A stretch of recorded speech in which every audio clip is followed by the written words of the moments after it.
Hello, welcome back to the channel, and today we will be discussing the Euros coming up here on Friday. We have our first game, which between Germany and Scotland. And I just thought I'd quickly walk through some quick overall basics to the tournament, things that I see and I like, as I really do like international soccer, let alone any soccer.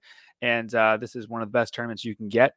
So I thought we'd just jump into it and start with Group A and B today. Maybe talk about some bets, who I like in each group, things like that, and we'll just go from there. And I'll quickly have some stuff on my phone as well to pull up and talk about formations, things like that, and just kind of overall talk about things that I like and then I've been seeing recently from them. So we'll first start with Germany. Obviously, Germany, one of the better teams all time in this competition, you can call it. They won the Euros in 1972, 1980, and 1996. The first two, they were West Germany, so even half the nation won it. And they lost the round of 16 in the most recent Euros to England. Coach is Julian Nagelsmann. He's been all over the place. Has coached a few different things. But he's currently the coach for the last few years now. Sorry about that. For about 3 or 4 months now, since September 2023. So, good for them. And we look at their squad here. Obviously, got good goalkeepers. The clear first choice is Manuel Neuer at the moment. They've been kind of tooling around with Ter Stegen for a bit when Neuer was injured last season, but most recently it has been just Manuel Neuer. And I'm going to go off their lineup for their last game. One of their last games here. They have pretty much the same type of team lineup. You're going to see a lot of Neuer in goal, Kimmich at right back out of Bayern Munich. Then you're going to have Jonathan Tah at left center back, and at right center back you have Antonio Rudiger from Real Madrid. Excuse me. And then your left back, it would have been David Raum last season out of Red Bull Leipzig, but now over that's been picked over him is now Maximilian Mittelstadt. He was relegated last year, Hertha Berlin. He's now at Stuttgart. He's done real good there. Stuttgart had a surprisingly good season, I would say. I believe they qualified for European football, so good for them on that. And then you look at their central defensive midfielders. They've got Toni Kroos right now, coming off of another championship with Real Madrid in the Champions League. They will then go with Robert Andrich, has been kind of the other guy there. They've been rotating in Pascal Gross as well from Brighton. And I actually do like Alexander Pavlovic a lot. He's a midfielder. He's playing CDM, also can play right back, maybe interchange him with Kimmich a little bit because Kimmich does prefer the central midfield as opposed to right back. But, it is kind of where they're at right now. On the wing, it's a whole lot of Bayern Munich, as you might expect from a German team, excuse me. You got Leroy Sané. You've got the unfortunately always injured Serge Gnabry. I don't know if he's even made the team because he's always injured. Where even they label him, I don't think he's on here actually. Yeah, it looks like he's going to make the team. So they'll probably go with Jamal Musiala on one wing and Leroy Sané on the other. They've also rotated in Florian Wirtz a little bit. So you might see him a little bit there. And then Gundogan as the central attacking midfielder, the number 10 position there. That's pretty much the strength, I would say, their position. Musiala is one of the best up-and-coming players. He is, what is he now? 21 years old. I mean, kid was all-world. England is kicking themselves. They haven't been able to keep him. That would have been a major addition for I think they call him I don't even know. I don't even want to say the name because, you never know with Germany. And then up front, they've got Kai Havertz a lot. I really don't like that. Rather than have Kai Havertz, maybe Gundogan a little bit farther back, Kai Havertz the 10, and go with, either Füllkrug or Dennis Undav from Stuttgart. Real good option off the bench. Thomas Muller will be another good super sub. A lot of experience, from the World Cup winning team. One of the only guys left. I think it's just him and Toni Kroos and maybe even Rudiger, I think. But they've got pretty good options off the bench. You can look at the subs here a lot. Again, Pavlovic's going to bring a lot of energy if he's not playing immediately from Bayern. You've got, again, Füllkrug off the bench. You saw what he did for Dortmund this year, getting them all the way to the Champions League final. I mean, he did incredible all season. Dennis Undav had a great season with, I think it's Gurusai. I think he's from Mali, I believe. Really good up front, those two strikers there. Max Beer did a pretty good job at Hoffenheim. He scored a lot of goals down the stretch late. And then you look at the defense. Again, David Raum probably will sneak in there. You might get Benjamin Heinrich playing right back. And depending on how Top plays, you could even see Schlotterbeck come in. Again, he did great with Dortmund. And it's kind of crazy. You only got 2 Dortmund guys in here after how good their season was. But that's just where they're at. And again, at goalie, you got Neuer and Ter Stegen, probably the best 1-2 duo in the world. So that's what they have there. Obviously, they open the game off in Munich against Scotland. Then they play Hungary and Stuttgart and Switzerland and Frankfurt. They aren't the strongest of teams, Germany, but they've got blessed with a pretty good group, the host nation, obviously. And I do like their game a lot. They just need that striker up front. And Fulkrug, I think, is that option. Will they start him? It doesn't seem like it. But again, as a Chelsea fan, you can tell me right now, Kai Havertz is very on or off. If you get Kai Havertz on for about 2 to 3, 4 games, locked in, you're going to walk this group no problem. I'm going to look at some of the odds here for the group. See here. They are, where's their group? Group A. They are minus 260 to win the group, and to qualify, they are minus 2,000. So you're definitely going to see that. To win all of their group games, they're plus 180. So they're going to be a pretty heavy favorite in almost every game. But then we go to the second favorite in the group, which would be Switzerland. Let me quickly pull them up here. Switzerland. There we go. Now, they've got some more Dortmund guys right off the bat. They've got Gregor Kobel. He will be their goalie between the sticks. Let me pull up their most recent lineup. We can go off of that as well. They had a pretty good success. I think it was in the Euros last time. I believe that they played France tough. I forgot if that was a World Cup or not. And then they lost on penalties to Spain.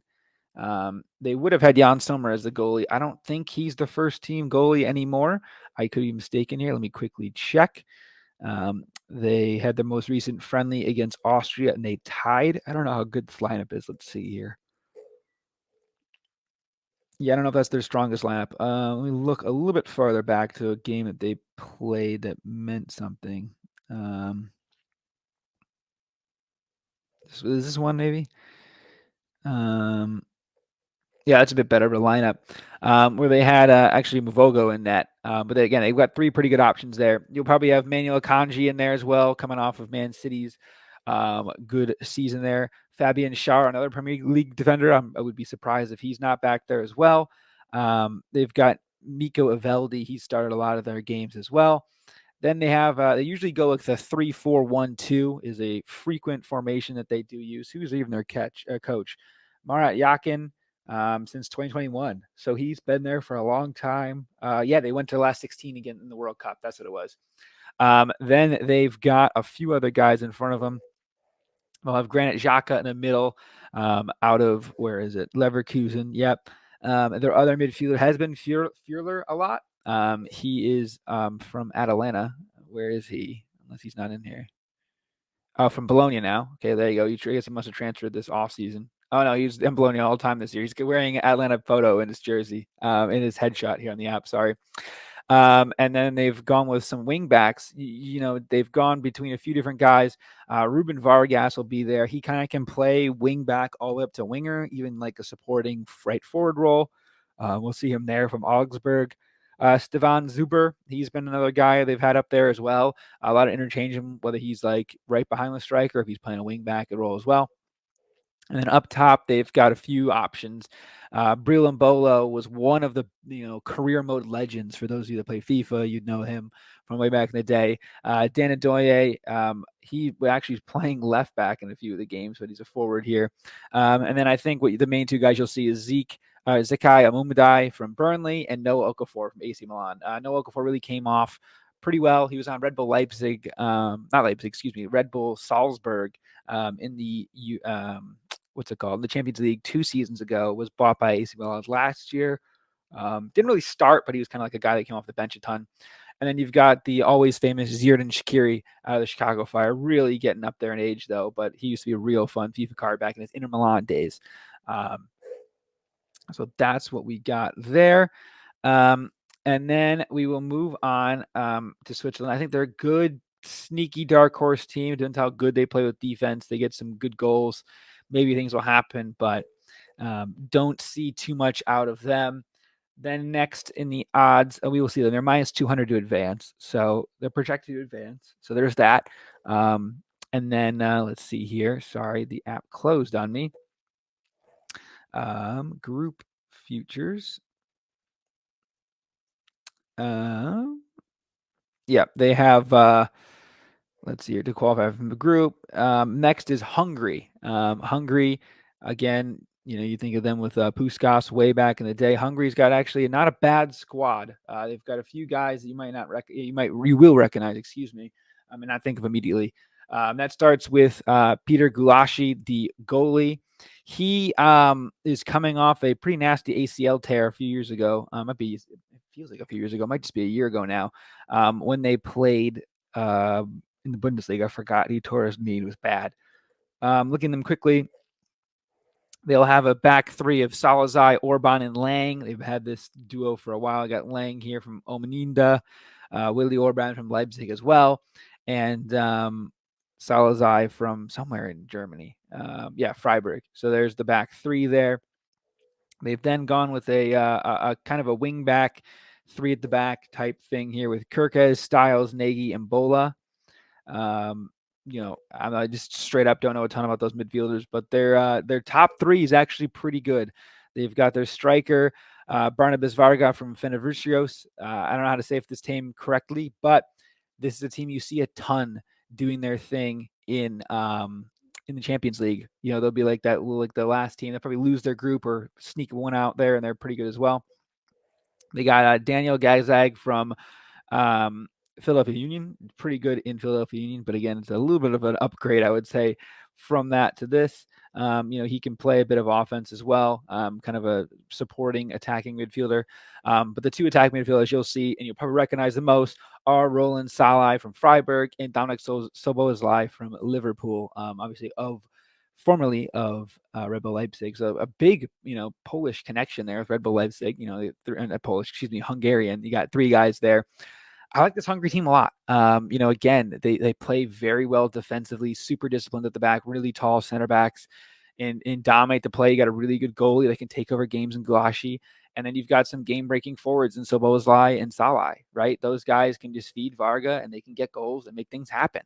And, you can win games 1-0, 2-0. I said this earlier to a few guys I was talking to. We love the unders in these games. I would not be surprised to see a ton of unders. And it's just a thing you're going to end up seeing is a lot of unders, I think, in this tournament. And, I think they could squeak one out against Switzerland. I wouldn't, a 1-1 0-0 draw game one would not surprise me in the slightest. You got to stay alive against Germany and then steal one against Scotland, get 4 points, and maybe you sneak in as a third place team. That's the thing, right? The third place team is probably your goal here. Maybe even sneak it out against, win against one of these teams that's not Germany, or even get a point against Germany. If they're already won the first two games. Oh no, the second game against Germany. Disregard that. But we move on to the final team in the group. That is Scotland. A very fun team to watch. Very passionate anthem. I always say this, and it might be a little corny. There's nothing that gets me more fired up than a good anthem. Like, you get the Italian anthem with the guys going crazy. You obviously hear it in F1 a lot, but hearing the players belt out before the game is always something special. We'll go to the most recent game here for Scotland. They drew Finland in a crazy game. I don't know if this is the lineup they would use. Yeah, he might be actually. Yeah. So you look here, we've got in goal, we've got Angus Gunn out of Norwich. The back defenders will be Tierney, Hanley, and Hendry. Tierney, obviously, a bit more of a left back, but he can play all over where he wants. Obviously, he's not going to outplay Andrew Robertson, who's also left back going ahead. But Tierney from Real Sociedad on loan from Arsenal.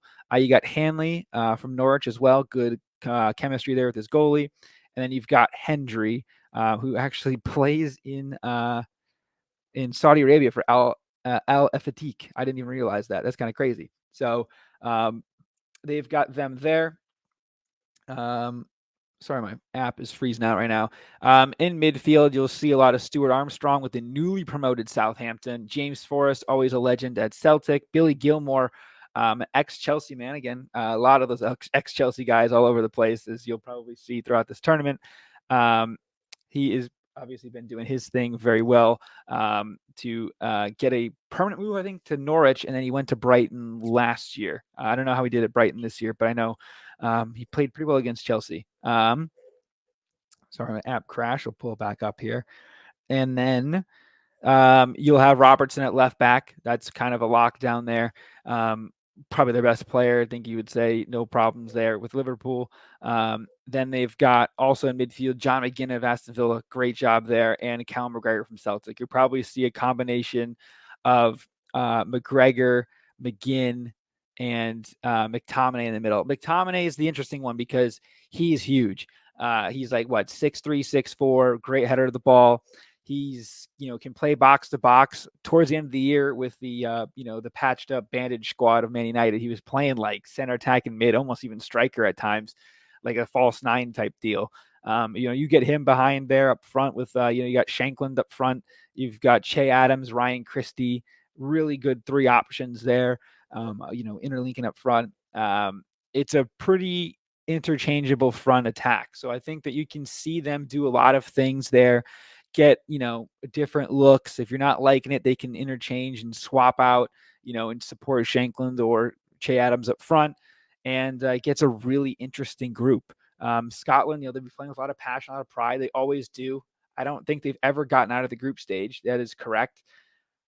I think they could really steal one here, and I think they could be that third team to get promoted. I mean, if I was being honest here, I think Switzerland is not as good as people think. I think Hungary is pretty good, and I think Scotland's right behind them. I think Scotland could steal one against some of these guys. They're going to lose Germany. I think it'll be close. But I think they can steal one against Hungary or Switzerland and win a game. It'll be, a lot of draws. I think Scotland draws will be good bets to take there. But, if Scott McTominay gets on a few free headers, like that changes the game. Like get a Robertson, great service in from a free kick or a corner, and you get a big head to it, man. It could change a game. I mean, you see him. I think he would just score some of these crazy goals from Man United. Whether he's in the box just hunting or he's getting his head on it on set pieces. Like he's a problem, and that's the type of guy that you need to make things happen. So that's what I got for Group A. We'll move now on to Group B, a much more fun and competitive group. Three really good teams here. We've got Spain, Croatia, and Italy. We'll look first at Spain. Let me pull them up real quick. And Spain, they've had some trouble with the last few international tournaments. They won the Euros in 2008 and 2021, along with 1964. They lost the semifinals last year to Italy, who obviously ended up winning the tournament. So we will quickly look here at Spain.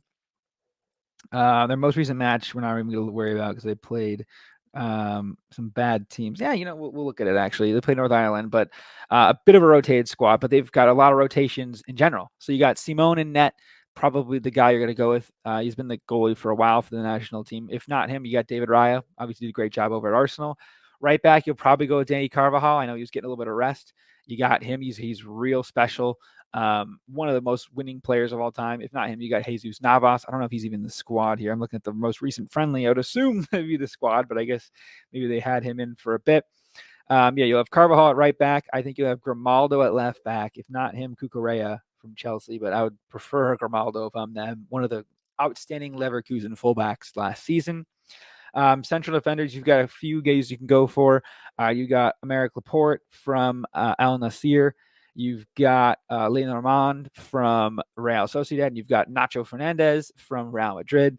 Those are probably your three options in there. They don't have many center backs. You're really looking at it, actually. Let me see if Vivian's here. I can see what type of defender he is. Might have been a fullback. Number 3, 6 foot. Yeah, probably a fullback. I don't actually know, be honest with you. But yeah, they don't even have a backup right back. Maybe he's backup right back. But a little bit thin on defense. But when you think of them, you think of the midfield. And that's a lockdown trio, or at least a duo for sure, of Rodri and Pedri from Man City and Barcelona, as you can see here. And then I would say the last one they've been really interchanging too is Mikel Moreno from Real Sociedad via Dortmund a few years ago, and then Fabian Ruiz from Napoli now at PSG. I think those are two really good options there. Even you can probably drop Yamal in the midfield, but he'll probably play right wing.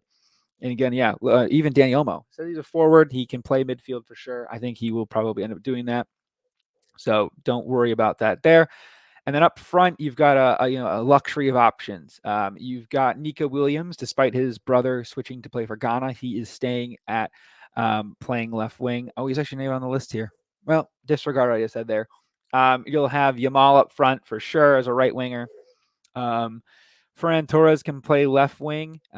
Maybe, he probably will. Looking at this lineup here, and then up front, you've got a few options. You got Murata and you've got Hasalu. Those are probably your two main guys.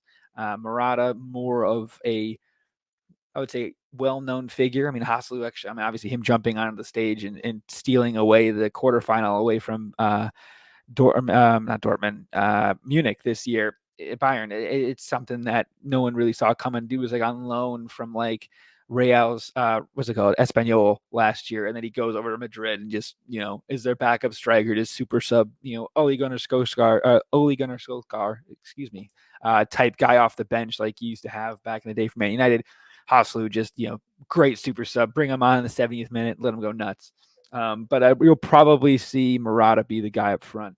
I'm surprised that Nico Williams didn't make the team, but I don't know. But yeah, Lamine Yamal is the guy you want to look at. He puts asses in seats. The dude is 16 years old. What were you doing at 16? This guy's representing his country on the top level. I mean, it's crazy. And he was playing very well for Barcelona this year, and I'm sure that form will continue into the Euros. They play Croatia first, then Italy, then Albania. It's going to be tough to see them not do great, man. They always do good, but Croatia and Italy are some tough outs, man. Some real tough outs.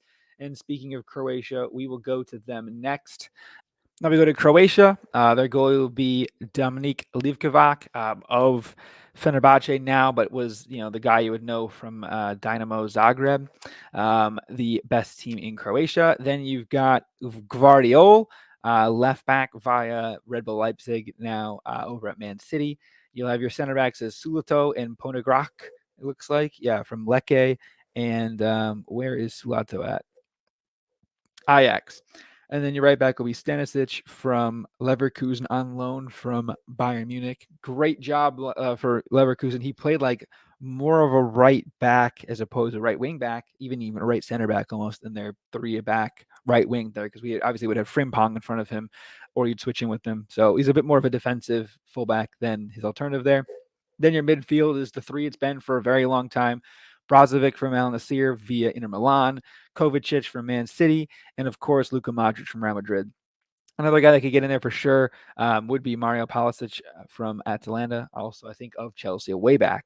Then up front, you've got a pretty settled two up front, and your third guy goes in and out. You've got up top, you've got Kramaric. He can play midfield, left wing, striker. He's been kind of playing more left wing recently. You've got the very good Andre Budimir from Osasuna, excuse me. He's been doing his thing. You've got the always fresh Ivan Perisic now playing back in Croatia, Hajduk Split. And another starter was Meyer. I don't know if he's even on here. He's not. Mario Pcheka has been doing the same thing. He had a lot of success in Italy, but then ended up going back to, probably Croatia, for being honest. And Bruno Pektovic is another good big target man off the bench, bigger alternative as opposed to Budimir. But Budimir really had a good season again in Osasuna. Would find himself in the score sheet quite frequently. And the top goal scorer was Andre Kramaric. The player to watch for them is Jose Guardiol. And Luka Modric, obviously, is the heartbeat of this team. On every penalty, on every free kick, you'll get some goals out of him. And I think Croatia's a tough out. It's a tough draw for Spain and Italy with these two guys. I mean, just two super physical teams get in your face, just grind it out, especially Croatia. And they got a little bit of flair in midfield. They can kind of hold the ball if they want. Gvardiol can get forward. We saw that at Man City. He got a lot more freedom to go forward. We'll see if he does that internationally. I don't know, but could help, overload the box at times. And Croatia's got some talent, man. You'll think of Italy and Spain as like the soccer nations, but Croatia's got some talent, man. We'll look here. Group B, they are minus 300 to qualify. They are super favored to be that team. With a team like Albania in your group, no disrespect, the Albanians, great people. it's 3 wins, right? If Albania gets a point, you'd be really surprised there. So that's what we have on those guys, and we will quickly now touch on Italy. Obviously missed the Euros last season. Let me pull up their squad real quick here. Probably know a lot of these guys. We'll go quickly on this one. Between the net is Donnarumma. You even got to look. Donnarumma is the man.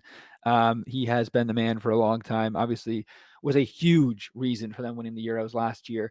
Last time. Their other win was in 1968. Then you look at everything else they got going on. The defenders, it's always up in the air who it's going to be. Probably Bastoni. He had a really good season with Inter. Matteo Darmian, probably put him at right center back. Di Lorenzo probably play a right wing type thing. DeMarco had an unbelievable season at Inter Milan. Left wing back as your guy, and then Gatti probably in the middle as well. You probably go to like a 5 at the back with the attacking wing backs of DeMarco and Di Lorenzo. These guys, they're going to be bombing up and down the field. Reminds me of the Dutch team that played the U.S. a few years ago. They're just the fullbacks are up and down the pitch going crazy, and you'll probably see that a lot. You'll even see DeMarco on the score sheet a few times. I think he's one of those guys that I like his shot props. I always take him because at Inter, he's always up there. You'll look, and it's like, who's that guy bombing down the left? Who's that left winger? Oh, it's our left back. Like, what's he doing? He just loves it. It's like Donny Alves back in the day. He's always up there in the box trying to hunt one out. Your midfield is probably going to be Jorginho from Arsenal. I know he didn't get a lot of run this year, but Nico Barella will be in there for sure. Interchangeable with Pellegrini and Cristante. Really good stuff. Frattesi has played a bit more of an advanced role. He can get there as well. And Fagoli as well from Juventus. Like, these are really solid options here. Going forward for attack, your target man up front is going to be Samaka. I'd be shocked if it wasn't him. It's been Immobile in years past. He had a poor season this year and a lot of injuries, so I don't even think he even made the squad. Very clearly didn't, excuse me. But Samaka will be your guy up front. One of the goal scorers for Atalanta, really made them tick this year. You'll get Chiesa right behind him. I believe he's a free agent. He might be trying to leave Juventus. I forgot what it is, but he's definitely limbo. It's a lot for him on this tournament. And then another forward, well, they've had is I'll have Raspadori's been kind of an option, but Frattesi actually played as like a right wing-ish type there. Chiesa can interchange from the wing to the striker. You can kind of see them float. I think the top three will float a little bit, whether Chiesa's going forward or not, and Frattesi's more of a midfielder. But I'm really interested to see how Italy plays it out. Yeah, they really turned up last time, but you look at the guys that they turned up with. It was Bonucci. It was Chiellini. They're not there anymore. Like, a lot of the Italian team's gone. Like, you look at the guys way back, they're gone, and those two are alone. Like, didn't make it. Bonucci and obviously Chiellini. So they're both, I think, retired. Period. So we'll see what happens. They've really done their work. They play real well. They got the best goalie in the world in Donnarumma. That dude's like over 50% in stopping penalties, which is crazy. So, no penalties is safe with him. Pun intended. And I'm excited to see what they do. It's going to be very interesting to see how they play out against Spain and Croatia. This is probably my most fun group, I would say, to watch. There's a few groups that rival it, but it's definitely one up there. Other group, I would say maybe Group D, but we actually had some bad news earlier today about Group D, but we'll get in that video tomorrow with a bit more information, hopefully. And then the final team will be Albania. We're not going to spend much time on it, no disrespect, but I don't know if they're going to get much love and screen time anywhere. This might be the game you can take off sometimes. This is they got the group stage, their best ever result in 2016. They didn't qualify in 2020, but they got around this year. They've got a few household names that you'll know. Let me quickly pull up their last game here. Albania. Sick team logo because obviously their flag is awesome. They played Azerbaijan. Not even any lineups for this one. Let me go back to a time they were lineup. Though this would be a lineup right against Sweden. Yeah. They've got Skoroshka and net out of Brentford. Real good stuff there. They'll have Maitaj, Demajdil, Maihaj, and Bailu as their center backs. The one you will notice is Demajdil. This guy. Sorry, the names are crazy. I'm just going to say him from Atalanta. He's real good. The Empoli center back had a good year as well. And Aizled Hajaj from Lazio's gotten some minutes for them for sure. In the midfield, again, it's a lot of guys you probably won't know. Estanji from Inter had a pretty interesting season. Didn't get a lot of run as you would have thought. Was more of a guy that came off the bench a lot. But nonetheless, he still makes some impacts, bringing in some good prestige there. when you're playing Italy, it's nice to have a guy that knows some of them on Inter. And then up front, the guy you'll probably know is Armando Broja of Fulham now. He is on loan from Chelsea currently. I believe he's still a Chelsea player now. And the rest of the guys you probably won't know much of. Yeah, I don't know. I'm not. I don't like to be one up here and just lie to you and say I know what I'm talking about all the time. This is a team I don't really know what I'm talking about with. So Albania could shock the world. Them to qualify, I think they're like the lowest odds of anybody in the tournament. They are plus 300 to qualify, which is crazy. You need to win a game likely to qualify, maybe even 3 draws, but you're not drawing Spain, Italy, and Croatia. I would love to be wrong because it's a fun and passionate nation. We'll see what they do. But that's what I have for now. Any full futures for these guys? You can look at some player futures. Top team goal scorer for the teams. We can just look at them quickly for the teams. For Hungary, the top goal scorer is supposed to be Szoboszlai.